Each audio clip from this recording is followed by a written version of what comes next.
I am excited for the Knights of Guinevere, but probably not for the reasons that you think. Hello everybody, and yes, recently we did get the newest trailer for the Knights of Guinevere from Glitch Productions. And this, like the show, is something that I've been looking forward to for quite a while now. Really, because when it comes to indie animation and YouTube specifically, Glitch Productions have been one of the most talked about people in the industry. And really, that's for good reason, of course, considering that Glitch started off as a small indie animation studio from Australia and has now become one of the biggest indie animation studios on YouTube. Now, aside from me just enjoying the idea that an actual Australian animation studio has actually managed to enjoy some great notoriety and prosperity has been really something that I've enjoyed. But something that I've really enjoyed quite a bit more has been the fact that this studio has actually put out quite a few bangers. And honestly, it feels like this studio has gone from success to success, with Murder Drones to now The Amazing Digital Circus and hopefully the Knights of Guinevere. Now, of course, a lot of people online have already been talking about this show specifically for various different reasons, but today I just want to talk about my own reasons. Of course, I think the trailer looks amazing, and I think that everything Glitch has done up to this point to promote the show has all been great, but really, for the most part, I just want to talk about a couple of things that I think is going to make this show really stand out from a lot of the stuff that Glitch has done previously. And really, to start with, I'm just going to get to the main one that a lot of people are probably going to have been talking about previously and will probably know already. That being that Dana Terrace of the Owl House fame has returned to help helm this show. Of course, if you're an Owl House fan, then I'm sure you probably know a lot about Dana Terrace already, what with her being the creator of that show, and that show of course being something completely different to a lot of the other stuff that was being put out at that point in time. Of course, if you are an Owl House fan and you already know about everything else I've previously mentioned, then of course you already know that the Owl House was of course unfortunately cancelled, with the show not being able to have the sort of ending that Dana Terrace originally intended for it, and the show not being able to run as long as she would have liked it to. And really this seems to have left a bad taste in her mouth, as she seems to have left the wider animation industry to come into the smaller indie space. And of course, I know what I've just said is a little bit bold, but still, this is kind of what it looks like for an outsider who doesn't really get to see a lot of the wider industry. But of course, if I am wrong, I will just take that L. But still, for the most part, we have Dana Terrace back helming this show, and really, I think I can see a lot of her personal inspirations and ideas throughout the show just already. And that's really quite evident if you take a look at both the Knights of Guinevere and the Owl House, as it looks like both shows share some similar ideas that can only be from their respective creator.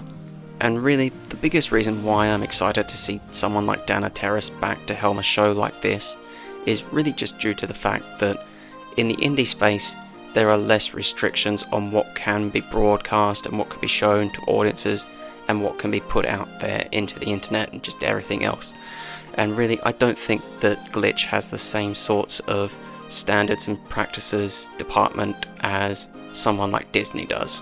Of course, everyone by now knows of the hilarious battle that Alex Hirsch and Disney had when it came to their standards and practices department. And really, I'm quite sure that with the Owl House being what it was, that Dana Terrace of course had to deal with the same sorts of hilarious annoyances that the standards and practices department probably put up there as well. And of course, this is the biggest reason why I'm excited to see Dana Terrace back to helm this show, and I really hope that her unique sense of creativity will come through with this project and that we'll really get a unique story from her in this series. Well, that was easy. Not so fast, King. Don't you recognize that annoying voice? Why does everyone say that?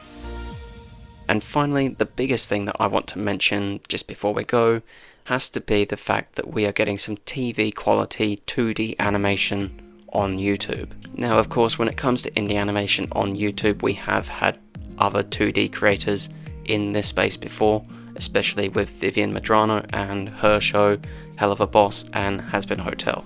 Also, across the space, there have also been a number of smaller creators who have put out their own various different 2D projects. But here I really want to bring this up just because I think it is Glitch's first time actually engaging with this sort of animation style in a proper series length, in-depth type of way. Of course, I'm aware that Glitch has done a number of smaller 2D projects before, but these have really been smaller projects and haven't really been anything quite the size of the Knights of Guinevere, I'm sure. And so of course, because of that, I am really quite excited for this series. But also, knowing that the Owl House was also a 2D series that was also helmed by Danateris makes me feel like this show is really in some good and capable hands.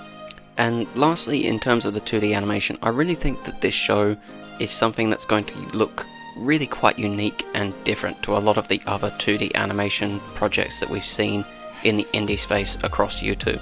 The show really looks like something that is really quite different than anything we've seen anywhere before on the indie animation space in YouTube. It looks like it's taking a variety of different inspirations from a large scale of different sources. And really something else that's got me really quite interested in the series just has to be the colour palette for the most part. Really, from what we've seen so far, the series really looks like it's going to really explore a lot of different ideas when it comes to colouring and shading, and this makes me feel like this will be something really quite unique. So yeah, that's the Knights of Guinevere trailer. I think it looks really quite nice and really quite interesting, and I'm really quite excited for the series in the future. I really think that Danateris is a capable and really imaginative creator who has a lot of great potential for helming a series like this. And I also think that Glitch Productions is a great studio who have really put out a lot of great work recently. So yes, like a lot of other people, I am actually really quite excited for the Knights of Guinevere, and I hope that other people are too. Now lastly, before I go, I just want to quickly say that I've been getting over a cold recently, so if I sound different in this video, that's just what it is, sorry. Hopefully it'll be back to normal next time. Anyway, thank you all for watching. Please let me know what you thought of the trailer in the comments section below. Like, subscribe, do all the YouTube stuff, and I will see you in the next one. Goodbye.